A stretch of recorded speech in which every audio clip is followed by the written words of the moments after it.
Ադրբեջանի պահանջով սահմանազատման գործընթացը Տավուշից հետո նախատեսվում է իրականացնել Հայաստանի հարավում, Սյունիքում։ Գնահատականը քարտեզագիրներինն է, քաղաքագիտական համայնքին է։ Ընդհանրապես Հայաստանը Ադրբեջանից պետք է պահանջեր, որ սահմանազատման եւ սահմանագծման գործընթացը սկսվեր Ադրբեջանի կողմից բռնազավթված, օկուպացրած տարածքներից, ինչն այդպես էլ չեղավ։ Մեր շահերին համապատասխանում է, որպեսզի ադրբեջանական զորքերը լքեն Հայաստանի Հանրապետության տարածքը։ Հայաստանը պետք է ասի, պահանջեր, որ սկսենք սահմանազատումը այնտեղից, որտեղ դուք մխրճվել եք Հայաստանի տարածքում։ Մենք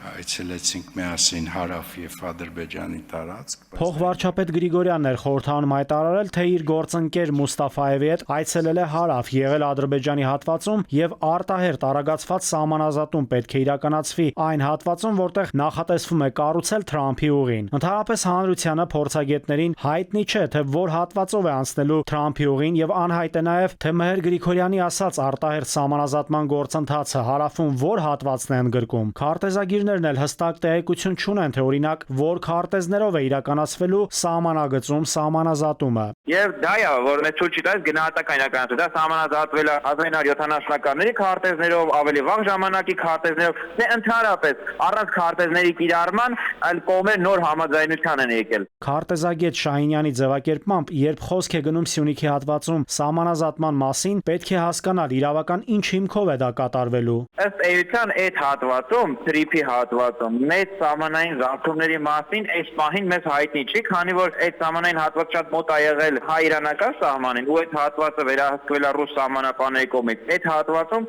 ինքնոր հայկական կողմից կամ ադրբեջանական կողմից էական զավթումներ չեն ֆիքսվել։ Ինչ որ կտոր կարող են ցույցել այսօրվա քաղաքականությունից ելնելով, տեսնելով, որ ամեն ինչ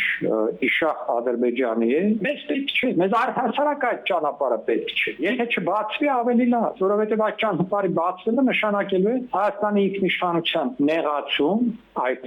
Սյունիքի հատվածում, արդեն Մեղրի հատվածում։ Քարտեզագետ Գալչյանը հայտնեց, որ Տավուշում սահմանազատում սահմանագծումը 70-ականներին ընդունված եւ երկկողմ ստորագրված քարտեզներով են իրականացվել։ Նույնը կատարվելու է նաեւ Հայաստանի հարավում Թրիփ նախագիծն իրականացնելիս։ Պիտի անպայման շտապ սահմանագծվի, որ իմանան կողմերը որտեղ կառուցել իրենց անցակետներն ու մաքսատները։ Ճիշտ նույն տարածքն է, ինչ որ երկաթգիծ լանցել է եւ ոչ մի փոփոխություն չկա սահմանային այդ մասում։ Դա չի հասնում ինչեւէ տեղ, եւ ներքևի միայն Պարսկաստանի սահմանի 5-ից 10 կիլոմետրն է խոսում։ Հայաստանի իշխանությունները տարիներ շարունակ հայտարարում են, փորձում են համոզել, թե սահմանների ճշգրտման հարցում առաջնորդվել եւ առաջնորդվում են 91 թվականի Ալմաթայի հռչակագրով։ Հարց է առաջանում, եթե կողմերը ճանաչում են խորհրդային ժամանակաշրջանում գոյություն ունեցող սահմանների անխախտելիությունը, ինչն է ստիպում հայկական կողմին Ադրբեջանի հետ նորից ճշտելու արդեն ճշտված սահմանը հարավում։ Մասնագետները հենց այստեղ եզրահանգում են. Ալմաթայի 91 թվականի հռչակագիրը չի գործել ու չի գործում։